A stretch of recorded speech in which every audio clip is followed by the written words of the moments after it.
Bonjour à tous et bienvenue autour de cette grande table du mardi. Dans la grande table des idées aujourd'hui, le goût du moche. Chez Flammarion, Alice Pfeiffer signe un manifeste autour de cette notion. Ni beau ni laid, le moche désignerait un monde à la marge que nous explorerons avec notre invité dès 12h55. Mais d'abord, l'espagnol Javier Cercas s'aventure cette fois sur les terres du polar. Écrivain et journaliste, comme le héros des Soldats de Salamine, son roman de 2002, il écrit des articles, lui, pour El País et enseigne la littérature. Il publie aussi ses livres en français chez Actes Sud. Après Le Monarque des Ombres, il revient aujourd'hui avec le premier volume d'une trilogie policière en terre catalane, Terra Alta, pour lequel il a reçu le prix Planeta. Javier Cercas est notre invité à écouter tout de suite sur France Culture ou plus tard, si vous le souhaitez, à partir de la belle appli Radio France ou sur franceculture.fr.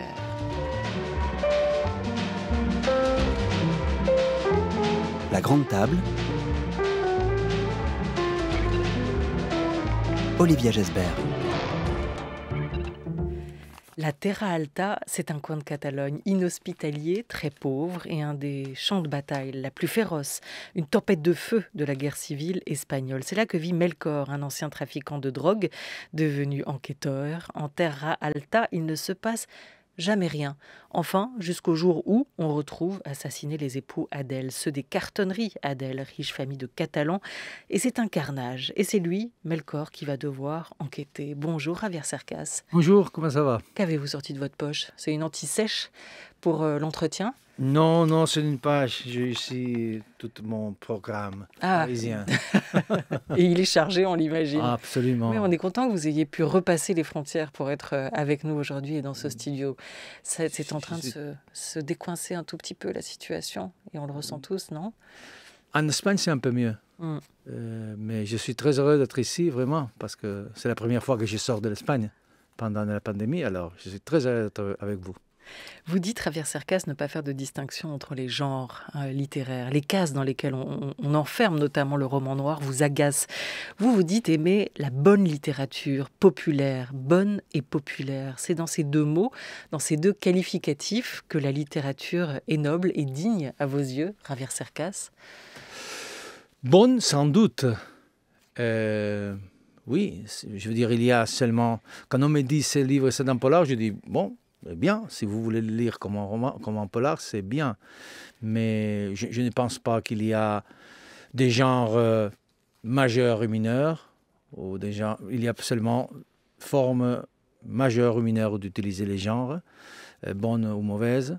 Et à la fin, je crois qu'il y a seulement deux types de littérature, des classes de littérature. C'est la bonne et la mauvaise, c'est tout. Tout le reste, c'est bavardage. Quant au populaire, c'est intéressant que vous disiez ça parce que je crois qu'une des superstitions plus enracinées de notre temps, c'est celle qui dit que la bonne littérature est seulement celle qui est minoritaire, secrète, littérature des catacombes. Et je crois que c'est une superstition, c'est-à-dire c'est faux.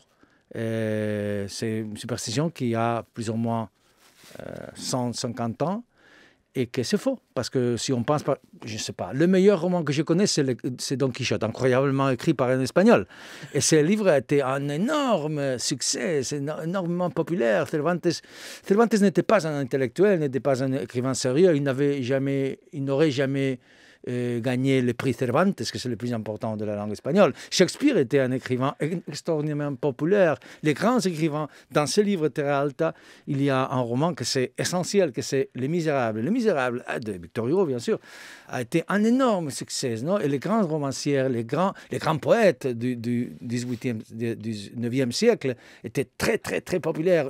Quelqu'un a dit que Lord Byron était si populaire, fameux comme Paul McCartney. Alors, je suis d'accord avec ça. C'est-à-dire, je ne dis pas que seulement la littérature populaire, c'est la bonne littérature. Je dis que la littérature populaire n'est pas nécessairement mauvaise littérature. Et ce que je dis aussi, c'est que le meilleur que peut nous passer, la meilleure possibilité, c'est que la littérature retourne à être ce qu'elle a été, c'est-à-dire populaire, importante, relevante pour les gens, pour tout le monde. Alors, dans ce sens, le polar, c'est joli parce que c'est un genre très humble. L'humilité de ce genre, je l'aime beaucoup.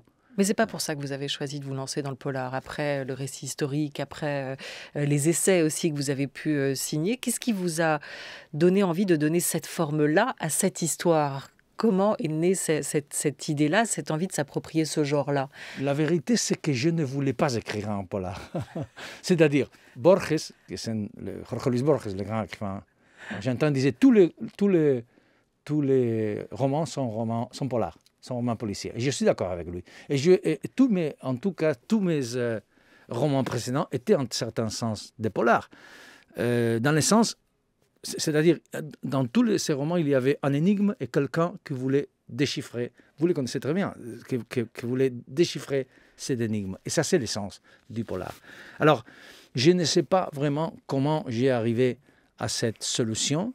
C'est vrai que dans ces cas, c'est plus évident, parce qu'il y a un flic à la première page, il y a un carnage, comme vous disiez, un assassinat à la deuxième page, alors c'est plus visible l'atmosphère du polar. Mais ce que je voulais, c'est écrire un bon livre, comme toujours. Non? Et j'y arrivais finalement à la solution que Melchior Marín, qui est le protagoniste, qui est un personnage duquel je suis amoureux, vraiment tombé amoureux, ça c'est la vérité.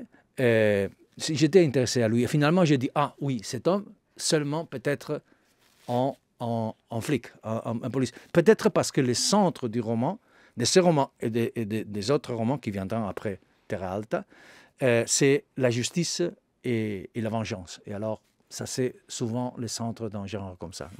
Et puis, on sent que ça vous amuse aussi, Javier Cercas, dans ce livre, dans ce roman, de parler, d'écrire comme un flic, un peu viril, un peu couillu aussi par moments.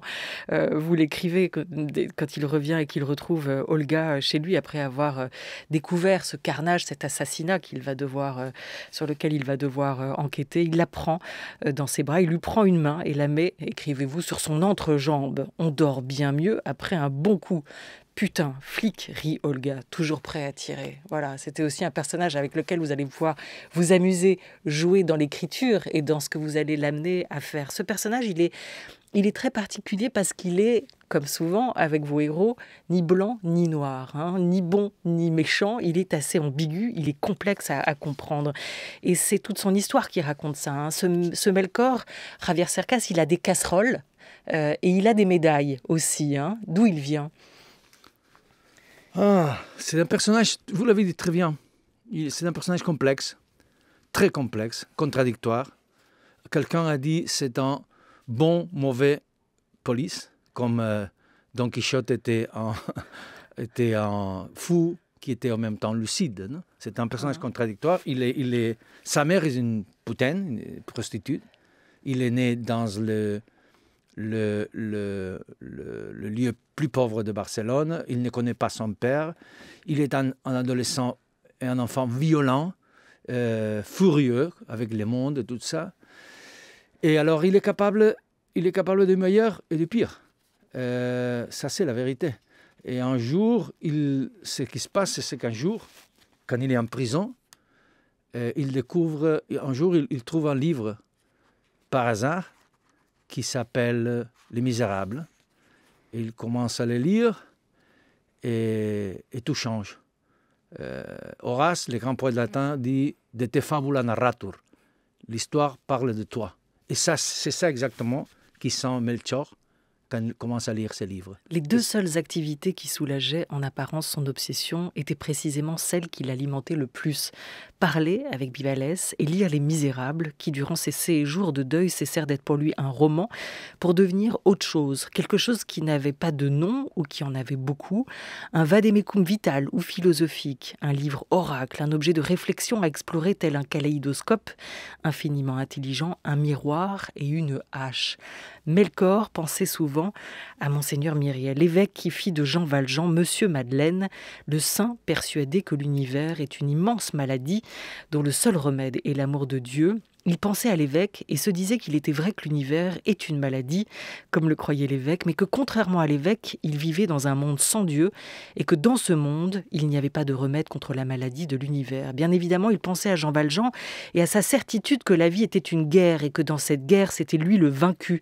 Et les seules armes à sa disposition, les seuls carburants étaient le ressentiment et la haine. Il sentait que Jean Valjean, c'était lui, ou qu'il n'y avait aucune différence essentielle entre eux deux. Mais il pensait surtout à Javert, à la droiture hallucinée de Javert, à l'intégrité de Javert, à son mépris pour le mal, au sentiment de la justice de Javert, à l'idée que Javert ne permettrait jamais que l'assassinat de sa mère reste impuni. Extrait de votre nouveau roman Terra Alta, Javier Cercas. Il appellera sa fille Cosette, d'ailleurs, votre Melchior. Et pourtant, c'est intéressant cette identification qu'il a pour Javert, plus qu'avant à Jean Valjean. Souvenez-vous de ce qu'écrivait Hugo à propos de ce personnage, de son personnage, de cette figure paradoxale de policier. À l'instant où son regard rencontra le regard de Javert, Javert, sans bouger, devint épouvantable. La certitude de tenir enfin Jean Valjean fit apparaître sur sa physionomie tout ce qu'il avait dans son âme. La difformité du triomphe s'épanouit sur ce front étroit. Mais Javert, effroyable, n'avait rien d'ignoble. L'impitoyable joie honnête d'un fanatique conserve on ne sait quel rayonnement vénérable. Sans qu'il s'en doutât, Javert était à plaindre, comme tout ignorant qui triomphe. Rien n'était poignant comme cette figure, où se montrait tout le mauvais du bon. Monsieur Madeleine, sauvez-moi. Soyez tranquille, ce n'est pas pour vous qu'il vient. Voilà, à ce moment-là, Javert vient arrêter celui qui se cache derrière l'habit de Monsieur Madeleine. Fantine est là, Fantine tremble, mais c'est pas elle qu'il vient arrêter. Vous connaissez ces mots par cœur, on imagine. Javier Cercas, vous êtes un grand lecteur, vous, de littérature française, de Hugo, de Flaubert, à qui vous avez aussi déclaré votre flamme, grand lecteur, comme votre héros d'ailleurs, à qui sa femme bibliothécaire, Olga, va transmettre pas mal de romans et faire son éducation littéraire. Elle est là, tout est là dans ce personnage hugolien que vous avez créé pour cette trilogie. Javier Cercas, dans ces mots de Hugo, Javert, effroyable, n'avait rien d'ignoble. C'est à ça qu'il s'associe, qu'il s'identifie, votre personnage de Melchior. C'est comme ça que vous l'avez voulu? Oui. Vous savez, il y a une chose qui dit un personnage dans les romans. Le personnage s'appelle le Français, parce qu'il est français, vraiment. C'est un personnage qui vit en prison. Il lui dit, c'est la personne qui introduit Melchior dans la littérature, il lui dit une des seules vérités absolues que je connais. Il dit, la moitié d'un roman l'écrit le romancier, l'autre moitié l'écrit le lecteur. Et je suis absolument d'accord avec lui. C'est-à-dire, un roman, c'est une partition. Et c'est le lecteur qui interprète cette partition. Et chaque lecteur l'interprète à sa manière, à sa façon. Et ça, c'est la magie de la littérature. Et Melchior, effectivement, lit Les Misérables comme peut-être personne la lit. C'est-à-dire, tout le monde sait que le protagoniste, c'est Jean Valjean, et que l'antagoniste, Ouais. que les bons hommes, c'est Jean Valjean, qui a été prisonnier et tout ça, et qui fuit son passé, un peu comme Melchior, et que les mauvais, c'est Javert. Mais pour Melchior, le héros secret, cet homme qui est haïssable pour tout le monde, cet homme qui est terrible pour tout le monde. Pourquoi? Parce que Melchior a une vision très particulière de la vie. Il pense que ceux qui sont apparemment bons sont en fait mauvais, et que ceux qui sont apparemment mauvais sont en fait bons. Et que Javert, c'est l'homme, le héros secret, parce qu'il sacrifie sa vie pour la loi. Et la loi, selon Melchior, c'est la seule chose que peut défendre les pauvres et les gens pauvres sans pouvoir, les misérables, contre les riches et les gens qui ont pouvoir. C'est pour ça qu'à sa sortie de prison, Exactement. il va devenir policier aussi. Exactement. Il va se mettre du côté de la loi, du côté de l'ordre. C'est ça qui, pour lui, peut sauver. Exactement. Et pour le romancier, comment ça se passe? Comment ça se joue? Ce qui fait un bon roman pour vous, de la bonne littérature, est-ce que c'est aussi la place que se choisit le romancier? C'est-à-dire ni juge, ni justicier. Vous prenez garde à ça? Ah oui, ça c'est Flaubert. Flaubert nous a enseigné une chose très importante que Victor Hugo ne savait pas. C'est-à-dire, pour Melchior, Les Misérables, c'est le livre de sa vie. L'écrivain de sa vie, c'est Victor Hugo. Pour moi, c'est Flaubert, que c'est exactement le contraire. Flaubert nous a enseigné énormément de choses. C'est un écrivain, pour moi, le deuxième écrivain plus important, le deuxième romancier plus important. Le premier, c'est Cervantes. Le deuxième, c'est Flaubert. Il nous a enseigné une chose extraordinaire, que la littérature est énormément utile, mais si elle ne veut pas être utile. Si elle veut être utile, elle devient propagande ou pédagogie. Et c'est ça exactement ce qu'il pensait de Misérables, qu'il était un livre trop pédagogique. Non ? Et il avait raison, dans un certain sens. Et oui, je crois que l'écrivain ne doit pas juger. Ce qu'il doit faire, c'est comprendre. Comprendre absolument tout. Et pour commencer, le mal. Non ? Et ça, c'est ça, dans ce moment que la littérature devient utile. Oui. Oui. Dans ce sens, je suis absolument flaubertien.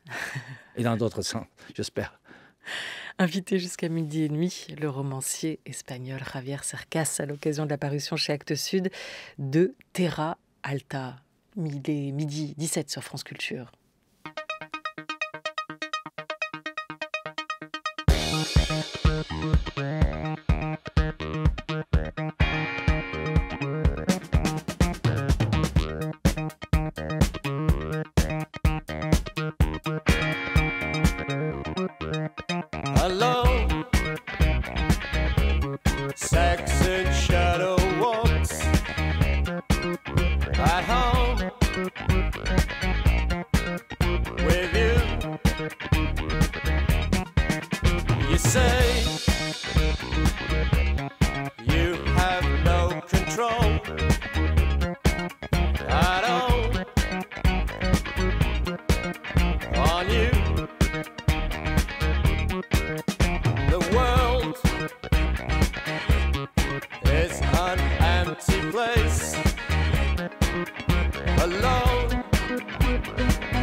Figure de la pop française, on a appris ce matin le décès de Nicolas Kerr, leader du groupe Pony Hawks, mort hier à 50 ans. Il avait réalisé 4 albums avec son groupe et une collaboration particulière ces dernières années avec l'actrice et chanteuse Ariel Dombal.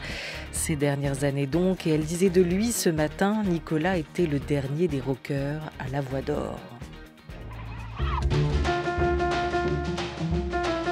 France Culture, la grande table, Olivia Gesbert. La grande table culture avec notre invité aujourd'hui, Javier Cercas, auteur de Terra Alta chez Actes Sud et et co-commissaire d'une exposition qui va enfin rouvrir ses portes à la BNF à Paris. Henri Cartier-Bresson, Le Grand Jeu. Voilà, la bibliothèque lui consacre une exposition avec la subjectivité de ses commissaires mise en avant. Ouverture J-2. Henri Cartier-Bresson disait, Javier Cercas, photographier, c'est mettre sur la même ligne de mire l'œil, la tête et le cœur. Avec vous, le récit historique s'appuie sur l'enquête journalistique et se mêle à une trame romanesque. Souvent, la tête, l'œil et le cœur, c'est ça aussi, ça marche pour le romancier. Vous les mettez sur la même ligne de mire. Oui, je ne connaissais cette définition de Cartier-Bresson, mais oui, je suis complètement d'accord avec lui. Vous savez, ça a été un hasard qu'ils m'ont proposé cette exposition, faire le commissaire avec d'autres gens comme Annie Leibovitch, ou Wim Wenders, ou François Pinault. Et je pensais que c'était une excentricité, mais pour moi, c'était une énorme découverte. Bien sûr, je connaissais des photos de Cartier-Bresson, comme tout le monde, mais je n'avais pris le temps de les regarder avec attention et tout ça. Et j'ai découvert énormément de parallélisme avec ce que je faisais. Non? Il voulait en même temps raconter la réalité et faire l'art. En même temps. C'est une contradiction théorique, mais il a trouvé la forme. Et c'est ça que j'ai voulu faire dans certains de mes romans. Alors il y avait un grand parallélisme. Raconter la réalité et faire de la littérature. Oui, exactement. En théorie, c'est contradictoire. Ce sont deux vérités contraires. Non, l'histoire, ou le journalisme, ou la réalité, et l'art. L'art trouve sa vérité à travers, normalement, de la fiction. Et le journalisme à travers de la réalité. Alors, il y a une contradiction là. Mais Cartier-Bresson a trouvé la forme de faire les deux choses en même temps. Et avec la photographie. Et j'ai cherché de faire les deux choses en même temps avec le roman. Mais je crois qu'il est vraiment extraordinaire. C'est un génie. Alors justement, Cartier-Bresson, dans cette exposition, vous avez pu choisir à travers un certain nombre de ses tirages, de ses photos, qu'il avait lui-même sélectionnées comme étant les plus parlants de son travail, les meilleurs selon lui. Henri Cartier-Bresson, c'est bien sûr aussi un des témoins de la guerre d'Espagne, cette guerre d'Espagne qui est au cœur de tous vos livres. Javier Cercas, depuis le début, un de ceux qui y était et qui a contribué par ses photos à la mémoire de cette guerre. Il y a eu la guerre d'Espagne.